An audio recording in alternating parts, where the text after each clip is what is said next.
Hey, everybody, welcome back to another exciting edition of Cruise Life Experience Podcast. Mitch. And Mike, good to be here. We are doing this from Mitch's residence, as you can tell by the big sperm whale behind us. Yep. We just played a round of golf. It was exciting. It was fun, and shared a golf cart for 4 hours. Yep. And we're slowly starting to reopen here in Canada, depending on where exactly you live. Yep. And so things are looking really good up here north of the border. Exactly. And, we don't know exactly when we'll be back at sea, but we're excited to all get there. I know all of the guests and the crew are ready to go, and we're going to be happy to continue to talk about cruising and do our show until then. So we're excited about today. Can we talk a bit about some of the things that have been going on during the pandemic? Like, obviously, all the cruise ship employees are pretty much at home.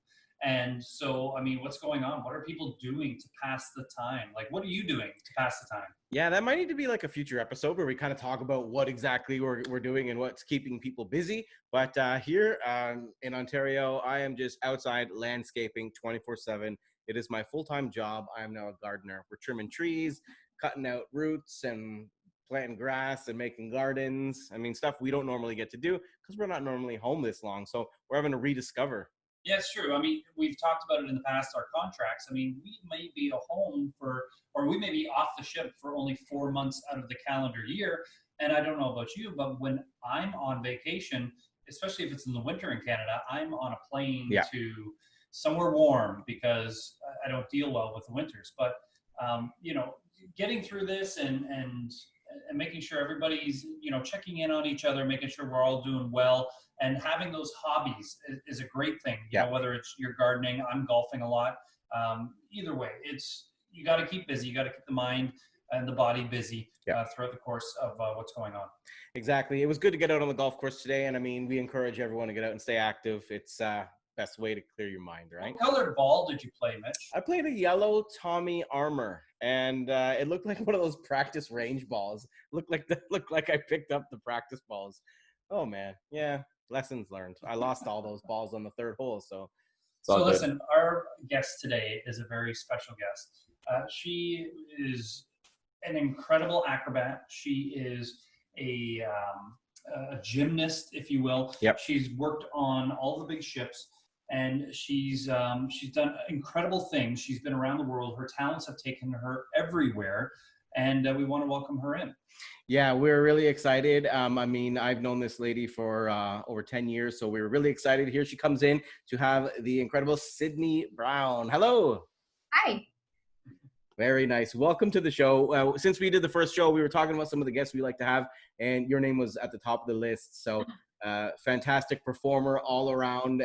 Now influencer who has a massive following online, been doing stuff for all kinds of big companies. So we're excited to ask you some questions. And I guess, first of all, tell us how you're doing, and then tell us a little bit about you and your story, when you started to perform and how you got to where you are. Yeah, I'm doing okay. I think this COVID is obviously a little challenging for us that have been kind of constantly moving. Like, I feel like my life hasn't stopped in the last 10 years. So for me to finally be in one place, kind of locked down, it's a bit odd, but I'm getting used to it, which is kind of sad. Yeah. But yeah, they're slowly starting to open things up, so we'll see.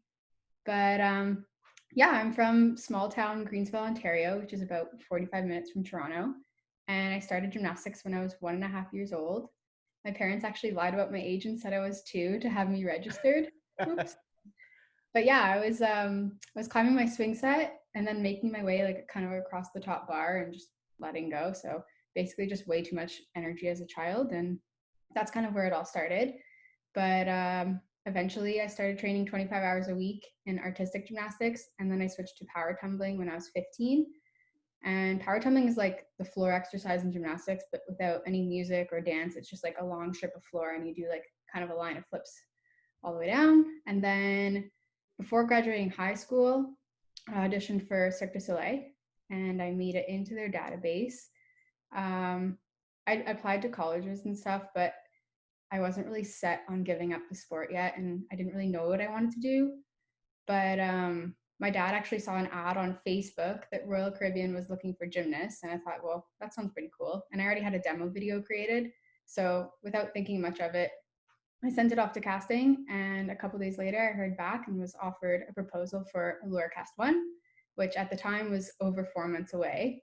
So I was like, okay, cool. Like that gives me time to think about it. I'll go to nationals, keep training.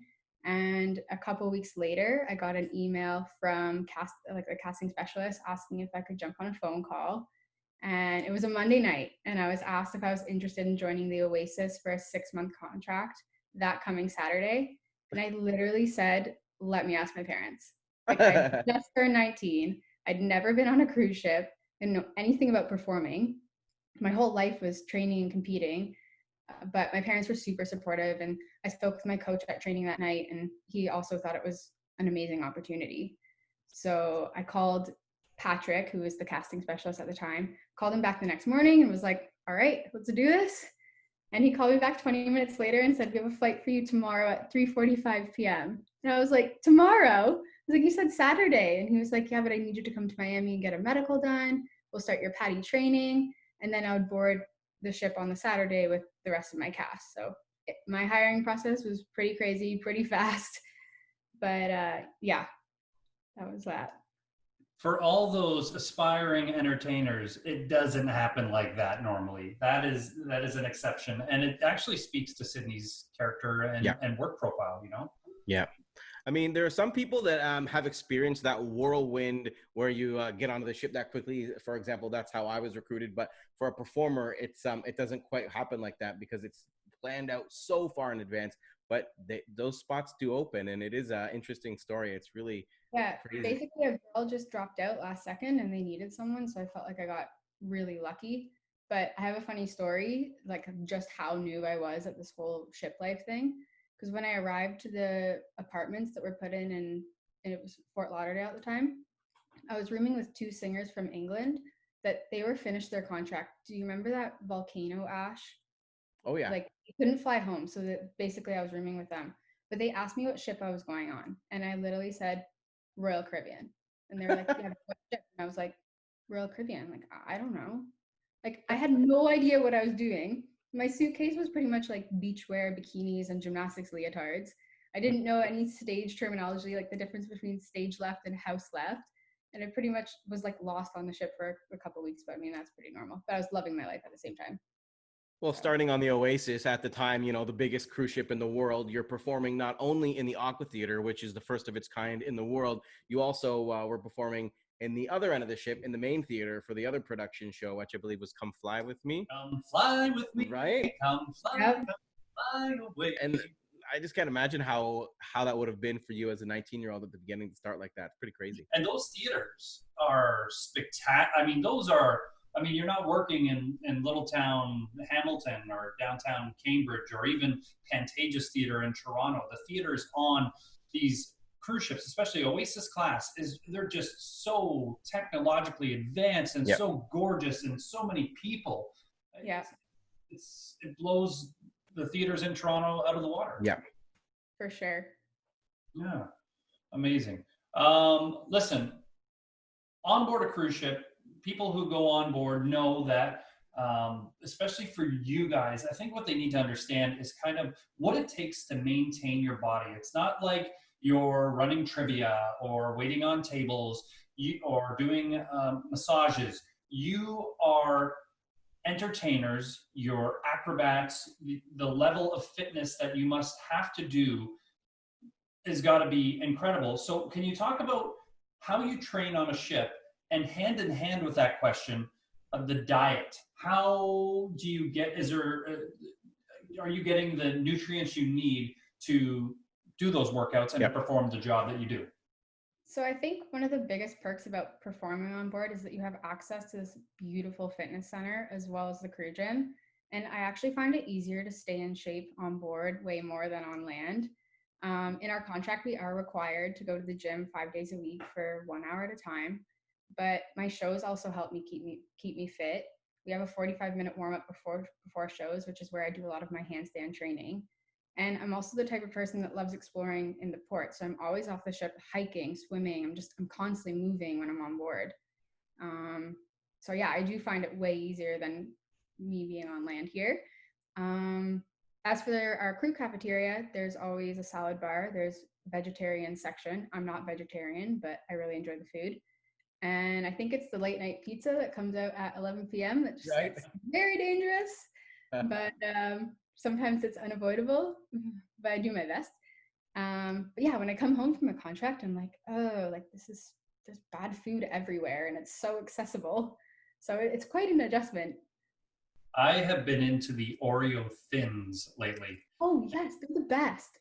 Just because they say Oreo Thins, Right. they make Oreo fat. Yeah. Oh gosh. I haven't seen those at the store yet, but now I'll be on the lookout for them. The cookies are, anyway, forget it. We'll continue on. We could talk about all dressed chips all day long. I'm telling you. Yeah. You talked about the handstands. Yeah. This is something that you are known for. Like, right? Am I right? A little bit, yeah. So can you do me a favor and do a handstand while answering this next question? Are you for real? I don't know. No. Okay. I mean, I was gonna say only if you. No, some of your we've seen some of those videos and it's insane what you can do. I know we had talked a little bit earlier about, and I apologize for not remembering the U.S. gymnast's name. You will correct me almost immediately. Simone Biles. Thank you very much. Simone Biles.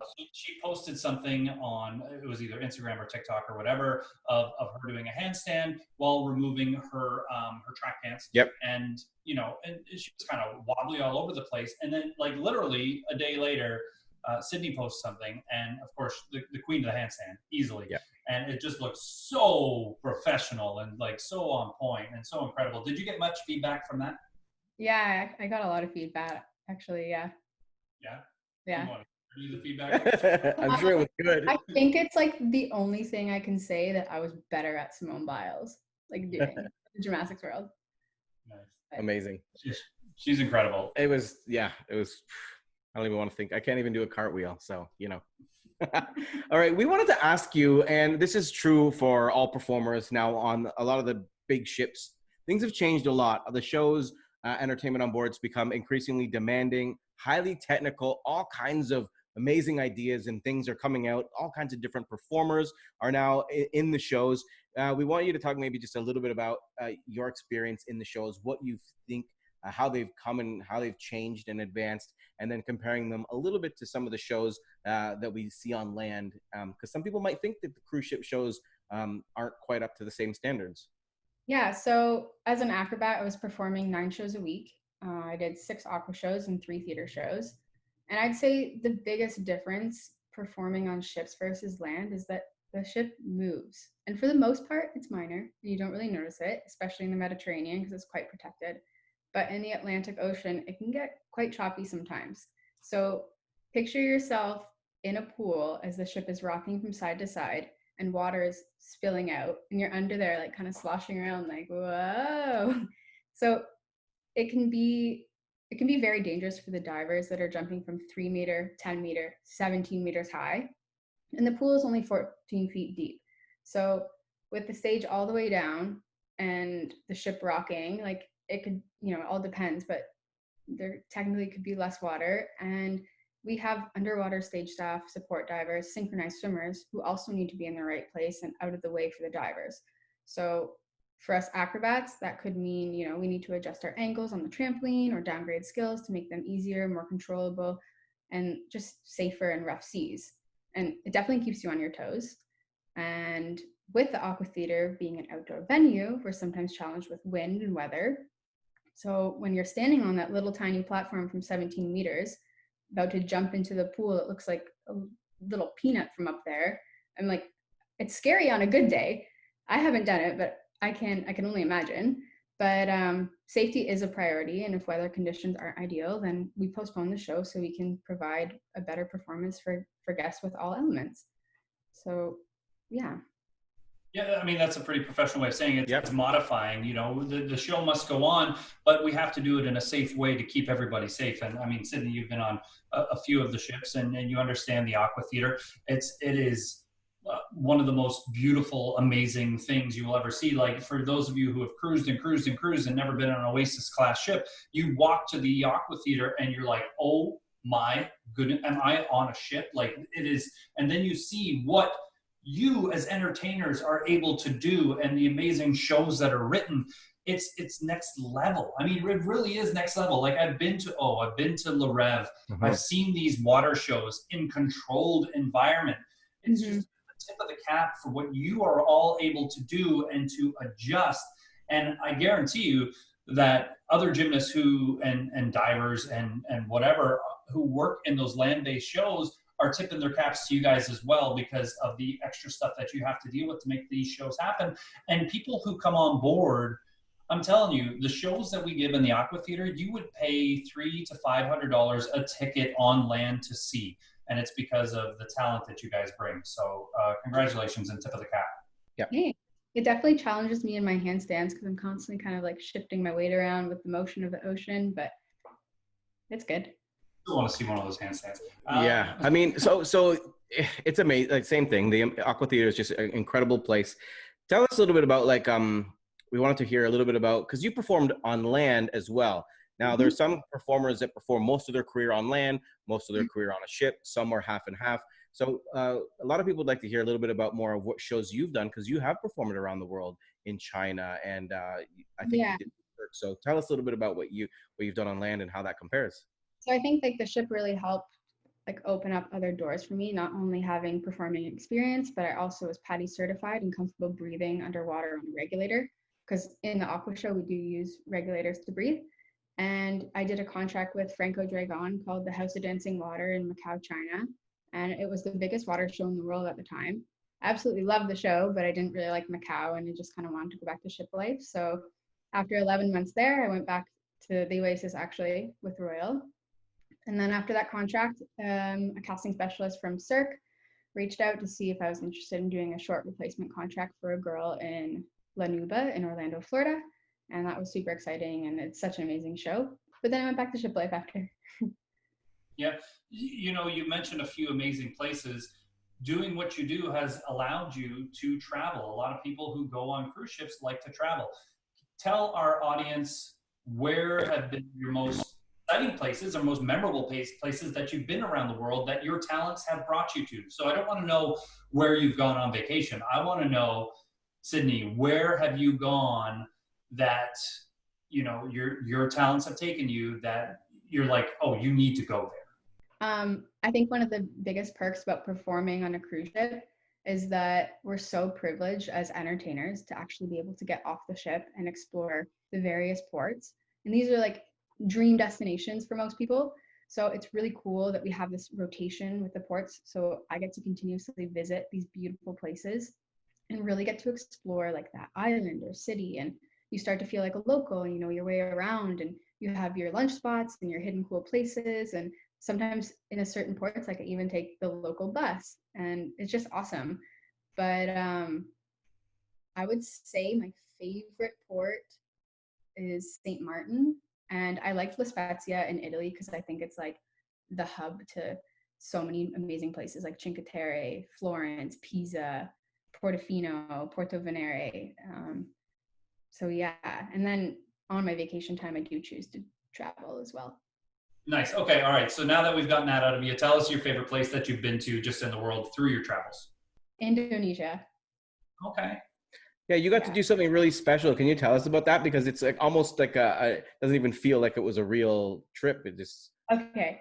I got this email and I thought it was fake at first because it was from a Gmail account. It was basically someone inviting me on a trip with other international influencers or people from around the world to go swimming with whale sharks, to swim with the manta rays. Basically this like, it's called the adventure. I was part of the adventure team. And we did hiking and scuba diving in 4 different destinations throughout Indonesia. And they were going to pay me to attend. And basically, I just had to post on my social media pages. And I first read it and was like, yeah, someone wants to like steal me and possibly kill me in Jakarta. But I had my dad look into it because I was like, is this real? Because like this would be a dream. And it was called the Trip of Wonders. And it was their 3rd time doing it. And they were like, can you come in 2 weeks? No, I was also like, luckily I'm available. And yeah, so I went And my mom was literally like, I want proof of life every single day. And half the time I'd be sending her photos of me with like a whale shark. I'm like, Mom, I'm living. Like, it was unreal. It was 2 weeks, and then I ended up moving my flight an extra week back and staying in Bali. Like, Indonesia is unreal. Wow. Yeah, it's pretty cool. I got a chance to spend some time there just over a year ago, and you're right. There are some places there that it's so peaceful, and just the way of living and the people there are just so beautiful and so kind, and they really got it going down. You mentioned very briefly dreams. It was a dream of yours. What is on that bucket list, dream list for Sydney Brown that she hasn't done yet? Well, a lot of my like bucket lists I find are travel related right now, but Norway is sitting at the top, and I also want to visit Sri Lanka. But I was supposed to go to Tonga in August to swim with hawk whales, but because of COVID, they moved to next August. So fingers crossed, because that's also like that area, and hopefully I want to go to Moorea and maybe Bora Bora and all that too while I'm over there. Right. It's like, pretty much every cruise ship employee starts, you start out and then it's just a chain reaction. You want to keep going and going. And once you start, it's so hard to stop. That's why we always laugh about saying, oh yeah, it's my last contract, but it's, because you meet people and they're like, you have to check this out. And then I look into it and I'm like, yes, you're right. I do have to check this out. So like your bucket list just grows as you meet people. Exactly. So it's good, something great to look forward to. I know we all look forward to getting back out and visiting different places. You talked about a couple of different opportunities and things that have happened, but we know there's a lot more things. Tell us about some of the other little projects you got to do. I know you got to work with some really cool brands like Reebok and stuff. So if you quickly tell us about that, because that's amazing. Yeah. So I have my second campaign with Reebok coming up at the end of the month. Basically, I used to start I used to post on Instagram more with brands, but now I feel like everyone's kind of transferred over to TikTok, which is great for me because that's where my majority of followers are. I've signed a contract with Gymshark, so I provide them X amount of videos per month. And I have a contract with Women's Best, and these are all like non-exclusive, so it's so nice that I can work with different brands. And then I'm just in negotiations with a supplement company, and they want to send me out to Arizona to do like a video shoot for their company. And then I'll be doing a year contract with them, kind of advertising their products. So it's been nice to make some, extra money, especially during this time. And creating different photos and videos is something that I love to do anyway. So for me, it's more fun. Yeah. So talk a little bit about, because you touch base on them, is your Instagram. So how many followers do you think, not that you'll know off the top of your head, but you can give a guesstimation. How many followers do you think you have on Instagram at this current time? I have 162,000 on Instagram. Okay. And what about TikTok? 2.1 million. Holy wow. 2.1 million.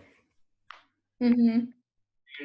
Million followers. So how do you build that? Like, how are you able to, is it just something that is just progressively happened, or is there a target that you kind of geared at? Like, did you go out with that goal as I want to get 1 million followers and now you're at 2? Like, how does that work? So I downloaded Instagram back when it first came out, and I was actually quite confused by it because I'm like, why am I just posting one picture? Like, can't people just look on my Facebook? But I think people have chosen to follow me because I'm not living a traditional lifestyle. I kind of intertwine the whole gymnastics and traveling thing together. So I'm getting kind of both of those communities following. And then working with Royal Caribbean, I've been able to capture content in some the most beautiful places in the world. So, I'm also surrounded by a variety of talent and just video them as well. And I don't know, I enjoy doing it. And as far as, I don't know, I don't really have any secrets, but for a video, I think you just need something that's going to capture people's attention right away, because it's so easy to scroll now. If you don't have someone's attention in 2 seconds, they're like, okay, bye, Yep. But with COVID, I have found it so much harder to get creative Because before I was like, okay, like I'm gonna go shoot this video at that hidden beach in St. Martin tomorrow. And then on Wednesday, I'm gonna go to the umbrellas in San Juan and do this. And now I'm like, okay, front yard or backyard? So, Sydney, here's a shocker. The umbrellas no longer exist in San Juan. Oh no, that's so sad. Isn't it though? It was one of the most beautiful things. So you know, in pretty. old San Juan. I was there just a few months ago. What happened? Yes. Now, the last I saw where they had flags, they had Puerto Rican flags that they had done, but maybe they're looking at doing different things per month or per quarter. But Old San Juan is one of my favorite places to go. Yeah. There's just so much history, so beautiful. But sorry, I digress. No, I mean, we get really caught up in some of these destinations because we become attached to them. Because one of the cool things about the ship that's different from a land-based trip is that you can continue to go back to the same place, the same port, the same city week after week, and you can really become attached to it. So it's great. Can we just circle back a little bit, because you were talking about the AquaTheater and the shows a little bit, just a little bit more about the AquaTheater, how special it is, and a little bit about like what goes on behind the scenes, because you know a lot of people don't know the whole second show is going on back there, and I think a lot of people love to hear about really what's going on behind the scenes in the Aqua Show. I know I do. Yeah, so this may sound so biased, but my favorite venue on the ship is the AquaTheater. Like, I just love rehearsing and training and performing outside. And I think the venue itself is stunning, especially at sunset. And we use the back of the jogging track to run around the other side of the stage. And sometimes I'm like, oh, dolphins, hi. And then it's like, quick change, go back on stage. But I'm like, where else can you do that? It's so cool. Like, it just pumps you up for when you go on stage. But yeah, as for the Aqua Show, it is a completely different show underwater and backstage. It's a very complex venue, which is why there are a lot of safety features to it. So we do have 3 hydraulic lifts that kind of like move up and down throughout the show. And we perform the shows at night. So even if you're standing on the 3-meter springboard, you can't tell if the lifts are all the way down or not. So there's a traffic light system that's set in place that is used for communication. So if you look on the rock walls and the center of the boardwalk, there's a red and green traffic light, which green means it's safe to dive, and red either means the lifts are not all the way down, or there's a person, prop, a diver, someone's in the way. Basically, it means it's unsafe. But these traffic lights are controlled from the production manager, who has a bird's eye view of the venue, and he or she sets up on deck 12. So they can't physically give a green light unless the lifts are at their max depth, which is 14 feet. The system just won't allow it. It's just an added safety feature. The lights are also placed in the dive towers for the divers who are starting their dive backwards, so they don't have to like look behind them before they dive. So if you ever see someone step up on to like the end of the board and then walk off, it means they've had a red light. It doesn't mean that they just didn't feel like diving. So timing is key as well, so it's not like that person can wait very long.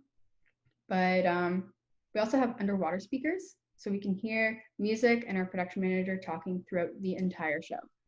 We also have support divers and stage staff underwater giving us air, setting up different aerial equipment, and just kind of looking out for our overall safety.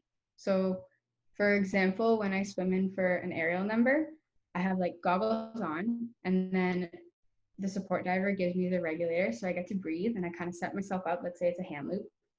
And then I'll hear like a countdown from my production manager, and I whip off my goggles, give it to the support diver, and I hear 3, 2, and I usually take my last breath on 2, and then I kind of throw the regulator, hold my breath for a little second, and then fly out of the water. So there's so much communication underwater and backstage that a lot of people don't realize. Yeah, completely. So have you done all 4 of the Aqua shows? So I've never performed the shows on the Allure, but I went to train on it for Harmony. So I've technically worked on all 4, but Allure was only like, I think we were on board for 1 week. And your favorite of those shows? Like, and all right, let me do this one. Your favorite one to work, but also your favorite one to watch? Like what kind of is So you were going to recommend somebody, they're like, oh, I can go on all of these ships. It's all the same price. I really want to see the Aqua show. And you're like, oh, you need to go to this ship and see this show. I think Harmony just has a special place in my heart because I was cast one, which is kind of like an honor if you're cast one, because normally when you join a ship, it's like, okay, Sydney, you're this person on stage and you're going to follow them and learn this track. So being cast one, you're not following anyone. It goes off of you and your abilities. And I guess you could say you're more part of the whole creative process. And just putting that show together and just seeing the ship kind of come alive from construction to like ready to go was a really, really cool process. And I think the show is just so high energy. And it was the first time we used the 3D flying system. So that's also super unique. And I got to be that person flying around, which is really cool. I went on a cruise. I went with my family, and that show was so amazing. And I remember we went to one of our conferences in 2014, right when Harmony was coming out, or right when it was about to come out. And Nick Weir was just all he could talk about was that show. And I went and saw it, and I know why now. It's insane. Nick loves the Aqua shows. They truly have a special place in his heart. When he came on Symphony with his family, I'm pretty sure he was at every single Aqua show. And how can you not? I mean, I think Richard Spacey said the same thing. You've said it, I've said it. When I was on Allure for almost 2 years, I was at every single show as much as I can, and I'm watching the whole show. We love it. It's something about it. So yeah, it's amazing. All right. Do you have another question? Because I'm going to jump to name association. If you don't, do you have another one? No, just the finale. Well, actually, we want to ask you two things. One, we're going to do name association, but what is next for you? Because you're talking about being at home. What's your future plans? Is there one more contract? Are you done? Do you have something next up? What's next for you? So I have been kind of like the last 4 years also been doing stuff with Royal Caribbean's social media team. So I've gotten to go on Navigator, Independence, and I was supposed to go on the Oasis when it was going out of New York this May, just to basically capture content and just kind of show on my social media pages like what cruising is about and like how it's super adventurous and all that. So I'm actually working on a project with them right now. I don't know if I'm allowed to say, but it should come out very soon. But so that's really cool, and I would like to continue that.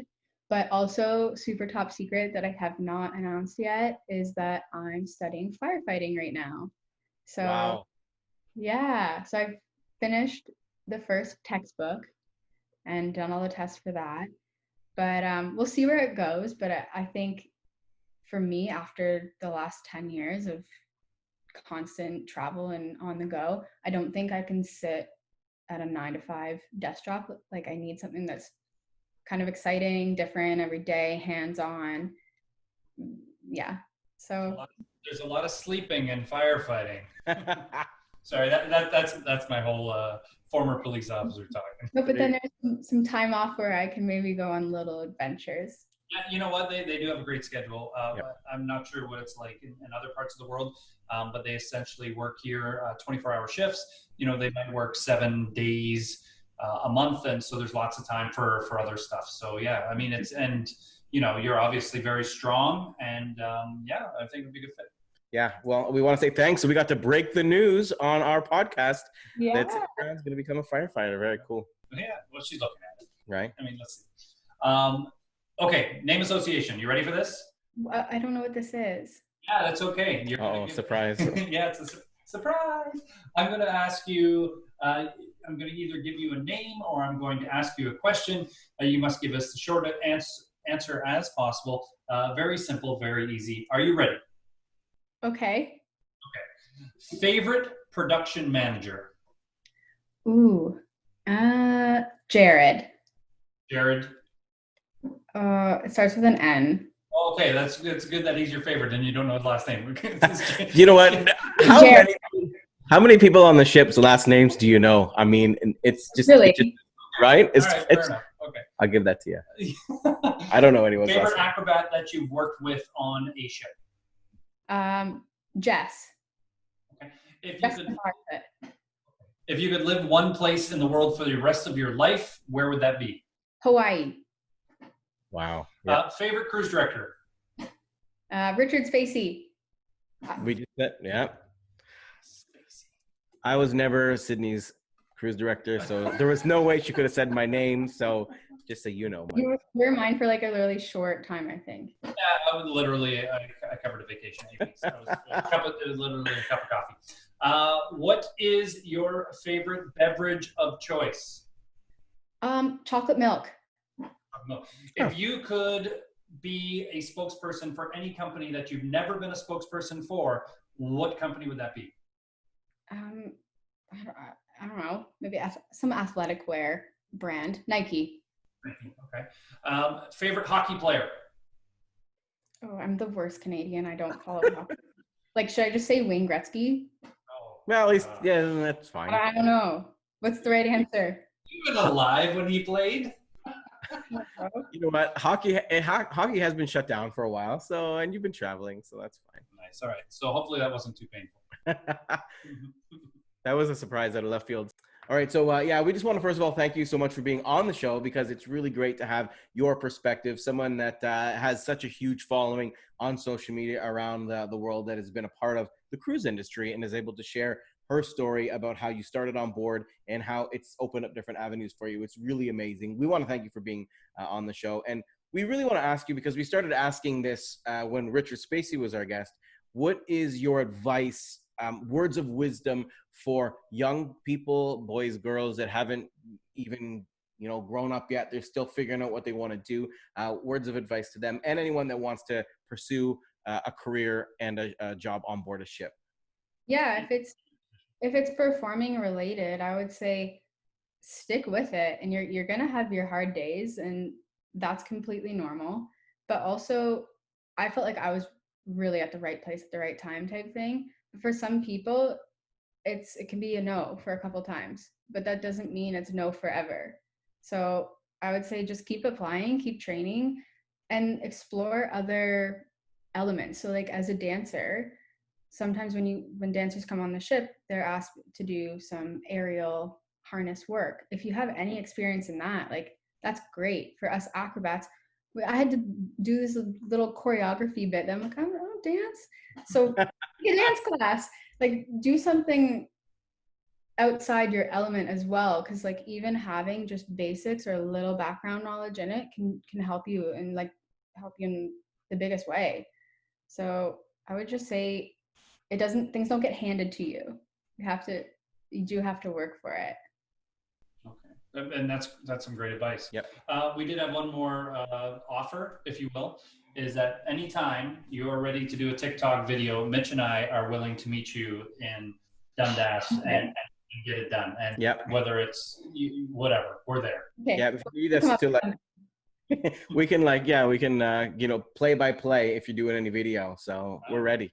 Okay. I love it. We'll come up with something. Awesome. Well, thank you so much for being on our show, and it's great to have you. It's great to see you again, and it's really funny that we're all in the same little area in Ontario, Canada. Yeah. Who would have thought? Sure. Thanks so much, Sydney. Oh, okay. Thank you, guys. Thank you so much. Great to have you, Sydney Brown. We'll see you later. Take care. Bye. So she's a great guest. Like so positive. She really gets it. Yep. Amazing. Listen, there are a few things we need to talk about. Number one, we need to talk quickly about how Ken Rush quit on his beard. Did you see him? He's clean shaven now. I mean, you know what? Someone mentioned lights a few times during the podcast, and our lights went out. So I'm not sure how well, if you're watching this on YouTube, you can see. But rest assured that Mike has a pretty good beard going, the longest I've ever seen. And mine is, I'm almost Jim the Anvil Neidhart from WWF in the 80s. It's getting long. Ken he shaved his beard. Yeah, he did. Well, he looks good either way. Whatever. Listen, there was something that came out just before we recorded this today. Yep. CLIA announced that some of the ships or some of the companies are going to postpone sailings until September because it's so right on top of us taping this, literally half an hour before we started taping this.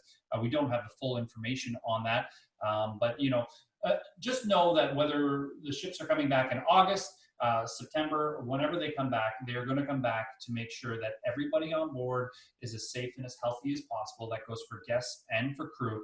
And I'm telling you, we all want to get back at it as much as anybody, just as much as everybody needs a vacation, which we know everybody is going to need a vacation after this and being cooped up for, for months and months on end.